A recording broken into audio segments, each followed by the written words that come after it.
სტუმარი კი დევნილთა მინისტრი ბატონი სოზარ სუბარია, მოგესალმებით ბატონო. მოგესალმებით. დიდი მადლობა. ეთერში გასვლას, მართლა 10 წლიანი ბატალიონის შემდეგ 11 კიდე უარესი. თუმცა მინდა ვთქვა თქვენს აი ამ ფორმატთან დაკავშირებით, რომ ჩემი აზრით ძალიან ცნაური და უსამართლო ფორმატია. იმიტომ რომ შეუძლებელია პასუხი გასცე ადამიანს, რომელიც პირდაპირ ეთერში პასუხს საყვედრობს 11 იქულა მქონდა და რატომ აქ ახლა 6.5 საავადმყოფო და მას აქვს მიზეზი. შეიძლება ეს კაცი მართალია და ამაზეც მაშინ პასუხს გაგცემთ მართალი. ეს რო პირდაპირ ეთერშიც ნაცვლად თქვენ ეს კაცი ჩაგეწერა წინასწარ მოსულიყავით ჩვენთან. გავივლიდით თქვენთან ერთად და შეგეძლოთ პირდაპირ გეთქვათ რომ თქვენ ჟურნალისტებს რომ ბრალს ვძებთ სამინისტროს იმაში რომ ადამიანს არასწორად ჩამოაწერეს 11.5 ქულა ამ პირიქით ვიტყოდით რომ ამ ადამიანს ჩამოეჭრა იმიტომ რომ მაგალითად მან რო დაწერა თავიდან მოვიდა განაცხადი ბევრი ესეთი და მაგალითს ვიტყვი ხარ კონკრეტულ ადამიანს არ მომბობ ვინც მოდის ყველა ესე იგი თუ სამართლო არ ყოფილა არა უსამართლოა ფორმატი თვითონ თორე ეს ადამიანი შეიძლება სამართლიანად ჩივის და შეიძლება მაგრამ მან ვერ მოგაწვლინა თქვენ ხმა თქვენ რო ეს ჩაგეწერათ დილას და მოსულიყავით ჩვენთან აქ გექნებოდათ არა ესეთი ადამიანი როცა ამბობს რომ მე სადღაც მომაჭრეს, მომპარეს ჩემი ქულები და მე არ მაქვს პასუხი, იმიტომ რომ შეუძლებელია 10,000 ადამიანის ისტორია იცოდეს და პირად და რა ვერ მოგვაწვდიან მოადგილე შეხვდა. საერთოდ ესეა. ითხოვენ შეხვედრა რაც ხდება თანამშრომელი მერე დეპარტამენტის უფროსი მერე მოადგილე მერე ეს პასუხი როცა არ აკმაყოფილებს მერე უნდა შეხვდეს პირველ მოადგილეს მერე უნდა შეხვდეს მინისტრს. მინისტრმა რა უნდა ხდეს? მე ვეძახი იმას ვისაც პირველი შეხვდა ამ მომყავს და ერთად პასუხობს ისევის პასუხობს. მე ხო არ მეცოდება 11,000 მაპატიეთ არ გამაწყვეტდა და არ გეუბნებით უსამართლო ფორმატია თქვენთან კი არა ზოგადად ქართულ ჟურნალისტიკაში არის სამწუხაროდ ეს რეალობა და უსამართლობა არის ამ ადამიანების მიმართ მათ იყოფა არის უსამართლობა არის ის რომ მათ ისინი ვერ ბრუნდებიან თავის სახლებში უსამართლობა არის ის რომ სააკაშვილის ხელისუფლებამ მიიღო კანონი რომელიც თბილისში ბინის მიცემა საერთოდ არ ხდებოდა სამართლიანობა არის ის რომ აღვადგინეთ ეს ბინის მიცემა სამართლიანობა იქნება ის რომ ჩვენ გქონდეს ახლა იმხელა ბიუჯეტი რომ პენსიონერს შეძლოს თავის პენსიით 7 და უზრუნველი ცხოვრება ხოლო ყველა დევნილი ერთ წელიწადში დავაკმაყოფილოთ ბინით როცა ეს არ აგვაქვს მაშინ ამიტომ შემოვიღეთ რასაკვირველია და დამთავრებეთ ეგრე ხო მაგრამ თქვენ მე მსაყვედურობ და ამიტომ მე პასუხი უნდა გაგცეთ აუცილებლად არ ვერ გცემ პასუხს იმიტომ რომ ამაზე პასუხი არა მე გაცილ და იმიტომ არ გცემ შეუძლებელია ამაზე პასუხის გაცემა განა ვერ გცემ უბრალოდ 10,000 განაც ოჯახი უნდა დავაკმაყოფილოთ ახლა თბილისში 10,000 განცხადება გვაქვს შემოსული და გვაქვს გასაცემი 561 ოჯახი რაღაცით უნდა დავაკმაყოფილოთ. ახლა იგივე ქულები ხო? ნებისმიერი ადამიანი რომელიც მოდის და წერს განაცხადს წერს რომ აქვს ძიმე საცხოვრებელი პირობები. 3 ქულა პირდაპირ ჩაეწერა ქაღალდში. ანუ 11 ქულა სიტყვაზე ხო? 11-ში ერთ-ერთი შეიძლება ყოფილიყო 3 ქულა. მე როცა მივდივართ ადგილზე ვამოწმებთ ძიმე საცხოვრებელი პირობები არის კარგი სახლიც თუ ის არ ყოფნის ფართი მაგრამ ვადარებთ ერთმანეთს და იქიდან ზოგს ეს რჩება ძიმე საცხოვრებელი ზოგს არ რჩება. თქვენ შეგიძლიათ ხვალ გამოვაგზავნოთ თქვენი ჟურნალისტი ამ ადამიანის საქმე შევისწავლოთ ადგილზე და საღამოს თქვით რომ სამინისტრო არის უსინდისო, უნამუსო, ბოტიში მოიხადეთ რომ ეგეთ მდგომარეობაში ჩამაყენოთ და პასუხი არა როგორ მდგომარეობაში ჩაგაყენეთ. აქ არ არის არაფერი გასაოცარი, თქვენ მოისმინეთ ადამიანების კონკრეტული პრობლემები. თქვენ არავინ არ გედავებათ ამ ცოტას კონკრეტულ თემებზე. ეს რო ეს გადაცემის ფორმატია უბრალოდ და აქ არაფერი საწყენი არ არის თქვენ რატომ მეორე თქვენი პრესამსახური ჩვენ გავაფრთხილეთ რომ ადამიანების ჩართვა იქნებოდა და აქ არაფერი მე მგონი ისეთი არ არის რომ მინისტრმა მოусმინოს ადამიანებს რა როდესაც ჩვენი პრიორიტეტი ხალხის აზრია ადამიანის გვარი სახელი როცა ვიცით წინასწარ აქ მოვიდოდით მომზადებული და გეტყოდით რომ კონკრეტულ ადამიანმა ამ ეტაპზე იმიტომ ვერ მიიღო ბინა რომ რაღაც პრობლემაა თქვა იმიტომ რომ ის 11 კი არა 6.5 უნდა ქონოდა მაგრამ აუცილებლად მიიღებს თქვა თებერვალში როცა ახალი ბინები უნდა გავანაწილოთ ან ივნისში როცა მეორე განაწილება უნდა მოხდეს ან აგვისტოში როცა მესამე განაწილება მოხდეს გაიცად 600-მდე ოჯახი მიიღებს თბილისში ბინას ისევ გავიმარებ 23 წლის განმავლობაში თუ არ ჩავთვლით რომ აი 93 წელს ადამიანები შეასახლეს ზოგი სკოლებში, ზოგი საბავშვო ბაღებში, ზოგი სასტუმროებში, ზოგი სანატორიუმებში და იმის შემდეგ იქ ცხოვრობენ 7 კვადრატულ მეტრში ზოგიერთი მათგანი თბილისში ბინა არ აშენებულა, არ გადაცემულა. პირველად მოხდა რომ წლის ბოლომდე, დეკემბრის ბოლომდე 561 ოჯახი მიიღებს ბინას. 561 ოჯახი, როცა ვამბობთ რომ 45,000 ოჯახს ჯერ კიდევ მისაღები აქვს ბინა, ცოტა მეტის არის 50,000-მდე. რა თქმა უნდა, ძალიან ცოტაა, მაგრამ პირველია ეგ და გაიცალ უკვე არსებული ხელშეკრულებებით, ის კი არა რა დაემატება. აი არსებული ხელშეკრულებებით 600 ბინა ემატება ამას. ანუ თბილისში ჩავთვალოთ, რომ დაახლოებით 1200 ადამიანი მიიღებს აი ამ წლის დეკემბრიდან მომავალ წლის სექტემბრის ჩათვლით ბინას ეს რამდენადაც ვიცი თქვენმა ხელისუფლებამ შეცვალა ის კანონი, როდესაც რტოლვილებს არ ქონდა, დევნილებს არ ქონდათ უფლება თბილისში მიეღოთ საცხოვრებელი ფართი. არ ქონდა და ეხლა ჩვენ ეს შევცვალეთ და აი ხო ხედავ, კარგსაც ვამბობ. ასე რომ უბრაზობთ ბატონო. არა, მე სხვა რამეს გამოვ, ფორმატზე ეს ადამიანი შეიძლება ძალიან სამართლიანი საყდუროს, მაგრამ ჩვენ ხომ უნდა გწოდუნოდა რომ ამ კონკრეტული ადამიანის საქმეზე მე პირდაპირ გეტყოდით რომ იცით რა ეს 11 ქულა იმიტომ ჩამოვიდა 6 ნახევრამდე რომ აქ აი ეს თქვენ ამის საშუალება ბევრჯერ გექნება ჩვენი მუდმივი თანამშრომლობის იმედი მაქვს. იყო მაგალითად შემთხვევა რომ ადამიანს ჰქონდა ატეხილი ერთი ამბავი რომ მას ჰქონდა 9 ნახევარი ქულა და 9 ნახევრიანებმა მიიღეს ოროთახიან ბინაზე ჰქონდა თუ ერთოთახიანი წარმოხდა მან ვერ მიიღო იმიტომ რომ ვიღაცა მოპარა ეს ერთი ქულა და 8 ნახევარზე ჩამოიტანა როცა შევისწავლეთ აღმოჩნდა რომ ამ ადამიანს განაცხადში ეწერა რომ ის ცხოვრობს თავის ნათესავთან ნათესავთან ცხოვრებაში ანუ მოკლედ ქირის გარეშე ვიღაც ახლებელთან ცხოვრებაში არის ერთი ქულა აღმოჩნდა რომ სახელმწიფოს მიერ მიცემულ კომპაქტურ დასახლებას რო ვეძახდით ადრე იქ ცხოვრობდა ანუ შესაბამისად ის ერთი ქულა ბუნებრივია მოაკლდა და იმას როცა პრეტენზია აქვს ამას რო აუხსნი პრეტენზია ვეღარ ექნება და ზუსტად იცის რომ 8 ნახევარი ქულითაც თებერვალში მოუწევს იმიტომ რომ მაღალი ქულაა და ისეთი შთაბეჭდილება არ უნდა შევქმნათ რომ არ ქნით ჩვენ ეს შთაბეჭდილებას მოდით თქვენ არ მიიღეთ თქვათ ისე როგორც ჩვენ გავაკეთეთ საგანგელოს ბარემ პასუხებს რატომ ნახევრდება აი ეს ქულები იქნება ესეც აუხსნათ საზოგადოებას რა არის ხოლმე მიზეზი ნებისმიერი ადამიანი რომელიც მოდის წერს რომ მას აქვს ძიმე საცხოვრებელი პირობები. როცა მივდივართ და ვნახულობთ იქ ვასურათებთ თითოეულ ოთახს, სულ წერტილს, კიბეროგორია, ყველაფრის სურათს. მე როგორც მახსოვს შეიცვალა ქულების აღრიცხვის სისტემა. არ შეცვლა, თუ არ ჩავთვლით რომ ომში დაღუპულზე იყო ქულა ნახევარი და მისი ოჯახის წევრები დღეს იღებენ 3 ქულას. ანუ გავზარდეთ ეს. დანარჩენი ძირთადად ხო მე შეცვლა არ არის. მცირე ცვლილებებია. შეცვლა კი არა, საერთოდ არ იყო არანაირი ქულების სისტემა. არაფერი არ იყო. მინისტრი თვითონ წყვეტდა, ვის მიიღო, ვის არა. დღეს არის ჯერ ეს ქულების სისტემა, რომელსაც ვამოწმებთ ყოველდღიურად, ვაკონტროლებთ, აი თითოეულ ამ პუნქტს ვაკონტროლებთ, ხო? შემდეგ კომისიაში არის ჩვენი სამინისტროს წარმომადგენლები, სახალხო დამცველის წარმომადგენელი, გარის პოლიტიკურ უმაღლეს კომისარიატის წარმომადგენელი, დანიის პოლიტიკა საბჭოს წარმომადგენელი, ახალგაზრდა იურისტთა ასოციაციის წარმომადგენელი, ასოციაცია 4 არასამთავრობოსგან შემდგარი ერთი ასოციაცია სახელი არ მახსოვს. 1-7 მარტო არასამთავრობო ორგანიზაცია, აფხაზეთის მთავრობის წარმომადგენელი, ვეტერანთა დეპარტამენტის წარმომადგენელი, ძალიან ფართო კომისიაზე ხდება განხილვა. იგივე სურათები, რომლებსაც გადავიღებთ, თქვა, არის თუ არა მძიმე საცხოვრებელი პირობები. იქ ხდება განხილვა და ზოგს რჩება მძიმე საცხოვრებელი პირობები, ზოგს არა. ეხლა ის რომ ეს 20 სხვადასხვა ორგანიზაცია, სამთავრობო, არასამთავრობო, საერთაშორისო მოწადინებულია, რომ ვიღაცას ქულა მოპაროს და ვიღაცას არა, ну ცხადე ეგრე ვერ წავალ. აი იგივე წეგან რომ ვახსენე ხალბატონი, რომელსაც ძალიან დიდი ამბავი ჰქონდა, რომ ის ერთი ქულასაც დაიკარგა. აღმოჩნდა, რომ ნათესავთავ ცხოვრობო ჩაწერა თვითონ განაცხადში, შეეშალა, მოიტყვა შეგდებულად, ქულები გაზარდა. მივედით და ვნახეთ, ადგილზე გადავამოწმეთ, რომ არ ცხოვრობს ნათესავთან და ბუნებრივია, რომ ეს მოაკლდა. თუმცა შეიძლება ზოგჯერ ვერ აღმოვაჩინოთ, შეიძლება ზოგჯერ ადამიანს აქვს საკუთრება, რომელიც სხვაზე აქვს გაფორმებული და თუ დევნილები არ მოვლენ და არ მოგვაწვდიან ინფორმაციას, ამას ვერ აღმოვაჩენთ. ამიტომაც ასეთი რამეები ხდება. მოდი ახლა იქ რაც ქალბატონი ლაპარაკეს გავყვეთ. აღმაშენებლის 138-ში რომ დამიმტკიცესო. დამტკიცება თუ ეს ნაციონალური მოძრაობის დროს იყო, მაშინ ხდებოდა მოტყუებით, ზალდატანებით და სამწუხაროდ მან არ განმარტა, როდის მოხდა ეს დამტკიცება. ჩვენ დროში დამტკიცება ხდება მხოლოდ ერთადერთ შემთხვევაში, თუ თვითონ თანახმა. თუ თანახმა არ არის, გამორიცხულია.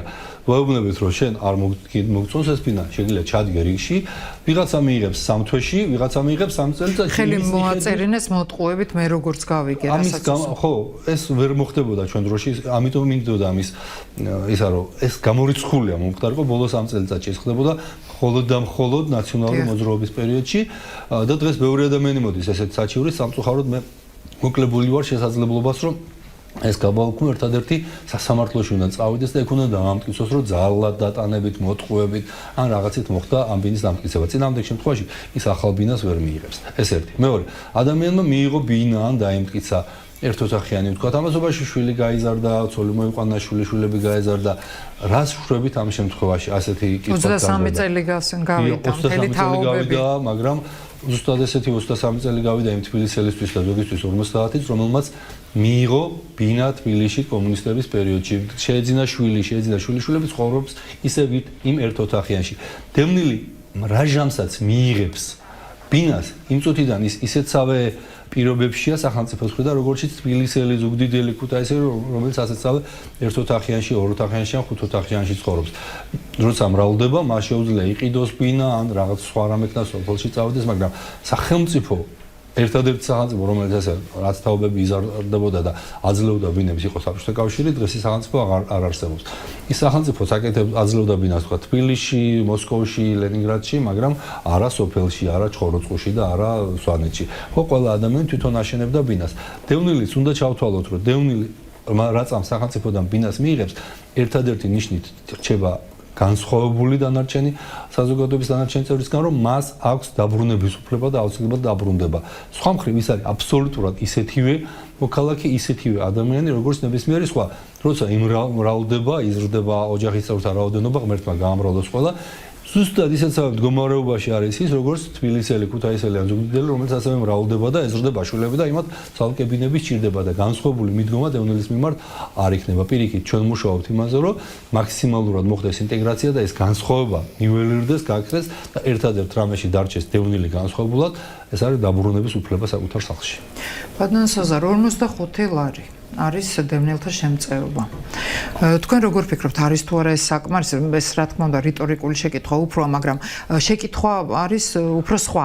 აპირებთ თუ არა გადახედოთ ამ პოლიტიკას, რადგან უცხოეთში არის ძალიან ბევრი ოჯახი გასული დევნილების, ახალგაზრდები, მთელი თაობები დავკარგეთ ფაქტიურად ამის გამო. ამ პოლიტიკის გადახედვას თუ აპირებთ თქვენ? 5,5 მილიონი იყო საქართველოს მოსახლეობა და დღეს არის 3,7 მილიონი, აქედან აბსოლუტური უმრავლესობა არის არადევნილი, არამედ არადევნილი ადამიანი თბილისელი, ჩვეულებრივი, ზუგდიდელი თუ სხვა, რომელიც წავიდა უცხოეთში, ასე რომ ეს არ არის შედარებადი ის. დევნილები, რომლებიც მიიღებენ ბინას და თქვა თბილისში მიიღო ჩვეულებრივი სამოთახიანი ბინა ან ოროთახიანი ბინა და აქვს შანსი რომ სამუშაო იშოვოს. ის ისეთ მდგომარეობაშია, როგორც ჩვეულებრივი სხვა თბილისელი ან სხვა ზუგდიდელი. 45 ლარზე არ უნდა იყოს დამოკიდებული ადამიანი. 45 ლარი რო საკმარისი არ არის, კეთახმებით რიტორიკული კითხვა, ცხადი არ არის საკმარისი, მაგრამ რამდენი უნდა მივცეთ? უნდა მივცეთ საკმარისი რო იყოს. ანუ პოლიტიკის გადახედვას აპირებს სამინისტრო? არ აპირებთ. საკმარისი რო იყოს ადამიანისთვის, რამდენია კარგი ხელფასი? 1000 ლარი? ანუ 1000 ლარი უნდა კონდეს 270,000 ადამიანს თუ ადამიანს ვაძლევთ ფინანსს და ვეუბნებით რომ გაქვს შანსი კონდეს ისეთივე სამუშაო როგორც ნებისმიერ სხვას. არ ახარ არაფრით განსხვავებული სხვისგან. ვინც არის სოციალურად გაჭირვებული, ის მიიღებს სოციალურად გაჭირვებულის პაკეტს და ის 60 ლარიც არ არის საკმარისი, მაგრამ ვამბობთ რომ ამ სტატუსში სახელმწიფოს ეს შეუძლია, მაგრამ დანარჩენი აი ეს უნდა შეუქმნათ რომ ცხოვრების თანაბარი პირობები რო კონდეს ბინა, რო არ იგრძნოს თავი გარიყულად საზოგადოებიდან და ისეთივე სამუშაო კონდეს როგორც სხვა. მაგალითად თქვენი თანამშრომელი წეღან გასვიანი, ხო? დიახ, გიორგი გასვიანი. თუ იმას იმდენივე აქვს ხელფასი, რაც აქვს თქვენ სხვა თანამშრომელს და კიდე 45 ლარი, მაშინ კითხვას არ დო ასე უნდა ისე კი არ უნდა დაისვას. ყოფნის თუ არა მას ის 45 ლარი. არამედ იმ 45 ლარს რატომ ვიღებთ? გადახედვაში ამას გულისხმობთ. ვიღაცა გაჭირვებული ჯიბიდან, სოციალურად დაუცველის ჯიბიდან, პენსიონერის ჯიბიდან და რატომ ვაძლევთ თქვენს აი ეს ვიგულისხმე როცა კითხეთ. ამ ხრივ პოლიტიკის გადახედვაზე კითხეთ, თორე რაოდენობაზე კი არა. რაოდენობაზე ხო რა და პოლიტიკის გადახედვა ნამდვილად იგეგმება ამ ხრივ არ უნდა იყოს განსხვავებული. ანუ დიფერენციაცია მოხდება თანხების და ოჯახების და მოცემულობის ზოგადად. თავარი ამოცანა მაინც არის რომ არც ერთი დევნილი არ იყოს, რომელსაც არ აქვს ბინა. ამ ხრივ შემიძლია თამამად თქვა რომ გავაკეთეთ გარღვევა. ამ 3 წლის განმავლობაში, მათ შორის აბსოლუტურმა უმრავლესობამ ბოლო 1 წლის განმავლობაში, რაც სპეციალური პროგრამა დავიწყეთ. 10,000-ზე მეტმა ადამიანმა მიიღო ბინა საკუთრებაში, დაუმტკიცდა ის ფაქტი, სადაც ცხოვრობდა, ან გამოისყიდეთ კერძო მესაკუთრებისგან და მივეცით. განსხვავებით ქალბატონისგან, რომელიც წეღანამობდა რომ მოტყუებით მისცეს. ყველა ეს არის ნებაყოფლობითი, გაცნობიერებული არჩევანი, რომ მას უნდა ეს ბინა და არსაც წასვლა არ უნდა თუ ამას დაუმტკიცებთ, ეს დაუმტკიცებთ. ამის გარდა დიდი მადლობა, ერთ-ერთი მთავარი კითხვა მიიღო ახალი ბინა და მიიღებს აი 561 მარტო თბილისში მიიღებს. ერთ-ერთი მთავარი კითხვა, რაც თქვენ სამინისტროს და მინისტრის მიმართ შეიძლება დაასვას ადამიანმა, საქართველოში მცხოვრებმა, გაქვთ თუ არა მართულხლართები, საოკუპაციო ზოლი, დაკარგული ტერიტორიები, გაქვთ თუ არა პირდაპირი კონტაქტი ცხინვალსა და აფხაზეთში, მათ ხელისუფლებებთან, რომელთაც მიიტაცეს ჩვენი ქვეყანა. რაიმე კომუნიკაცია თუ გაქვთ პირადად თქვენ და სამინისტროს? პირადად მე მაქვს ძალიან საინტერესო თემა. ურთიერთობა გარკვეულ კონკრეტულ თემაზე. ეს არის აფხაზეთის de facto ხელისუფლებასთან ომში დაკარგული პირების მოძიებისა და გაცვლის კუთხით ძალიან მჭიდრო და ძალიან გრძელდება ეს პროგრამა, რომელიც უკვე წლებია არსებობს. მჭიდრო და ძალიან ნაყოფიერი თანამშრომლობაა და შემიძლია თქვა, რომ ეს ის საკითხია, სადაც აბსოლუტურად უგებთ ერთმანეთს და წინასწარ შეთანხმებული რომ რაც კიდე განსხვავებული პოლიტიკური ხედვები გქონდეს, რაც კიდე განსხვავებულად უყურებდეთ საქართველოს მომავალს აფხაზეთით თუ აფხაზეთის გარეშე ის რომ ადამიანი არის დაკარგული და მისი მშობელმა არის ეს შვილი სად არის დასაფლავებული და ის მოძიებაში უნდა დავახმაროთ ერთმანეთს, ეს არის ჰუმანიტარული საკითხი და აქ განზე უნდა გადავდოთ ყველანაირი განსხვავება და ამ ხრივ პირადად თქვენი ვიზიტი ხომ არ გეგმება რომელიმე ცხინვალში ან სოხუმში?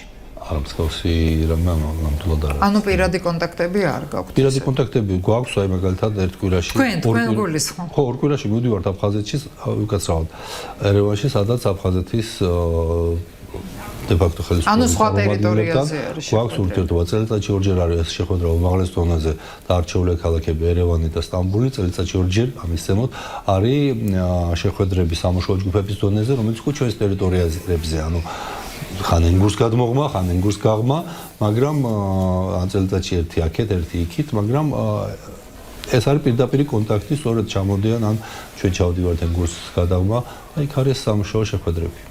მინისტრის მოადგილის დონეა ჩვენგან წარმოდგენილი, ანუ ისიც არ არის დაბალ დონეზე. დიახ. დიდი მადლობა. თქვენ პირველი მინისტრი ბრძანდებით ჩვენს ეთერში მართალია ცოტა ჭუბით დაგვიწყეთ. მადლობა თქვენ და ბოდიში გაცხარებით. მაგრამ არა უშავს მე მგონი შევრიგდებით ხო.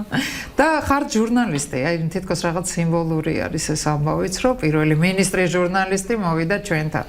მე მინდა შეგეკითხოთ ცოტა, შეიძლება ეს შეკითხვაც არ მოგეწონოთ, მაგრამ თქვენ მინისტრი ხართ და მწვავე შეკითხოს მიჩვეული ხართ მე მგონი.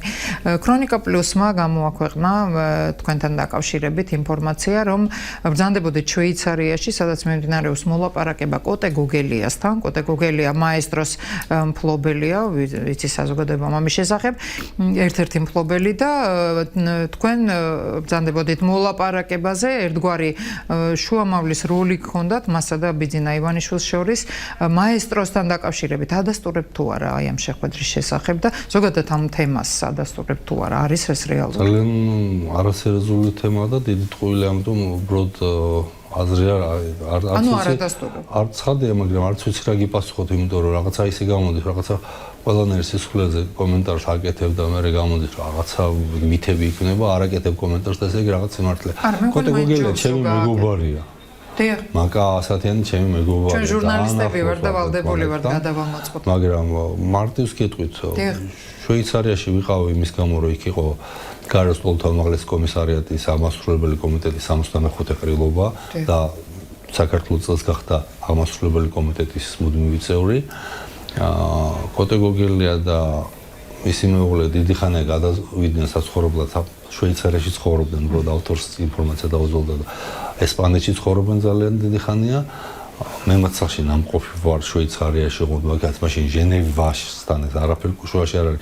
იტალიურ ნაწილში ცხოვრობენ შვეიცარიის და უნდა ჩახვიდე მილანში და იქიდან უნდა გადახვიდე რა. აი რაღაცა ისეთ ამბავს ყვები ახლა, რომ აბსურდში გადავდივარ, მაგრამ რეალობა ეგ არის ხა.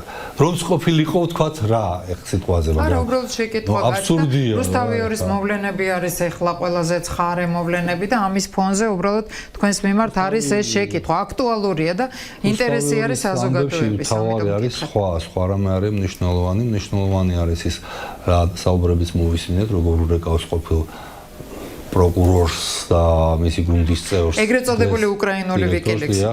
როცა ბარიკადები აღმართეთ და გვამები გჭირდება, ერთი კაცი უნდა მოკვდეს, რომ შემდეგ რაღაცა გამწვავება მოხდეს და ეს შეიძლება დაუჯერებელი გჩვენებოდა, რომ არა თქვენი ეთერი კარგად გვახსოვს, როგორ შემოიჭრა მიშა სააკაშვილი თავის დროზე და როგორი სროლები იყო თქვენ ტელევიზიის იმაში.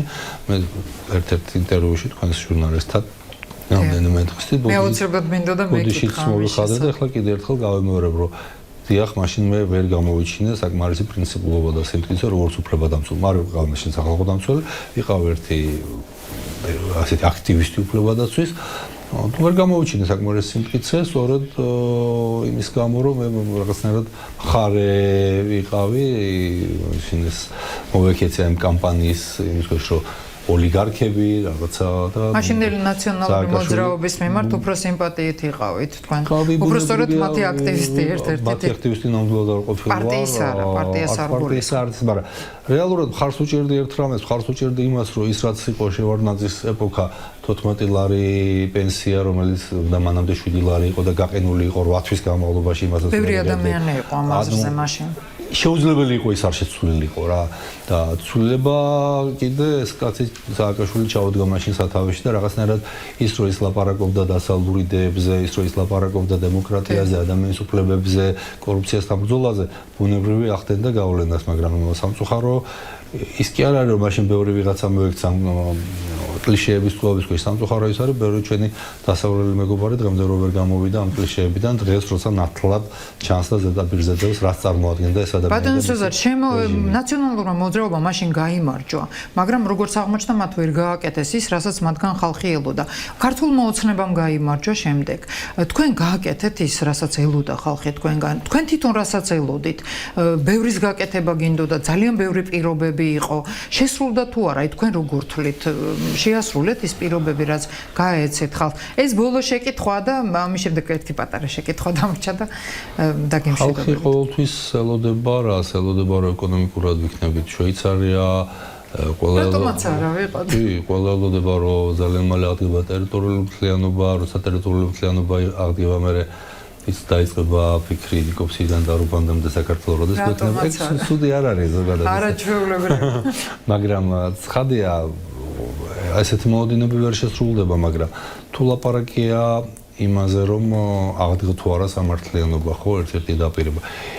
შეიძლება ყველა ადამიანი დასჭილი არ არის და ყველას არ დაუბრუნა ჯერ ქონება, ვინც ამას ელოდა, მაგრამ ის რომ თქვენ ეთერში ხართ, ის რომ ეს პროცესი დაწყებულია, მე მგონი გარკვეულწილად ნიშნავს იმას, რომ სამართლიანობა აღდგა. ის რომ დღეს სიტყვის თავისუფლება არის გარანტირებული, რამდენიც არ უნდა ილაპარაკონ თითქოს რუსთაველზე რაღაც ეწოლა სააკ ადგილი, მათ შორის ჩვენმა მეგობრებმა შეიძლება გუწფელად ჯერათო.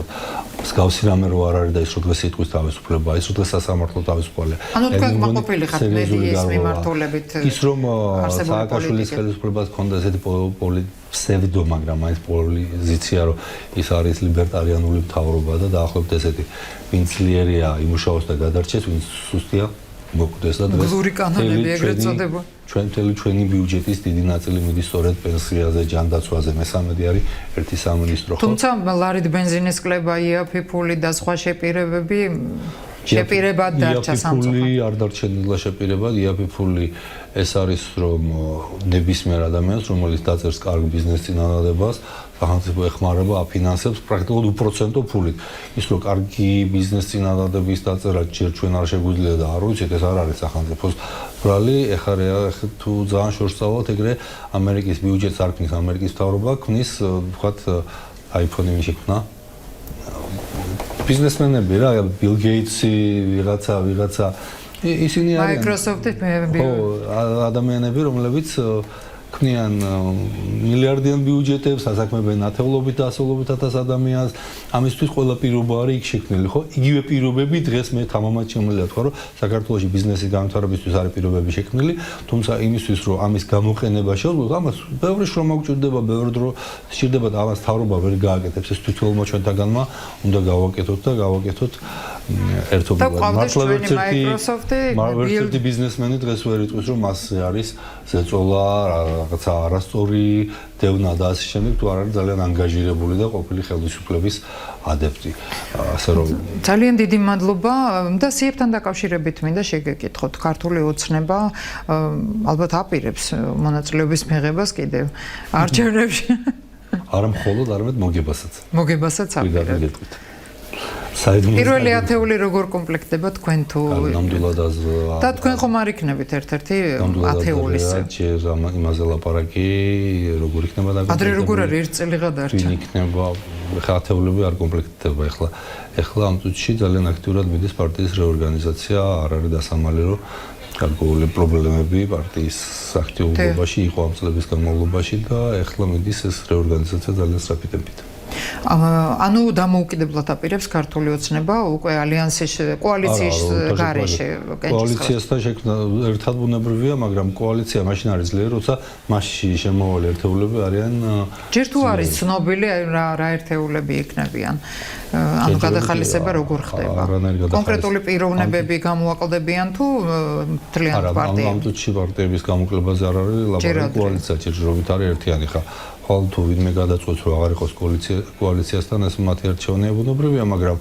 არც ერთი პარტია მსგავს რამეს არ აპირებს ამ ეტაპზე შემიძლია დანამდვილებით გითხრათ ძალიან დიდი მადლობა ბატონო სოზარ თქვენ უსმენთ დევნილთა მინისტრ სოზარ სუბარს გადაცემაში რეკლამის დროა ვის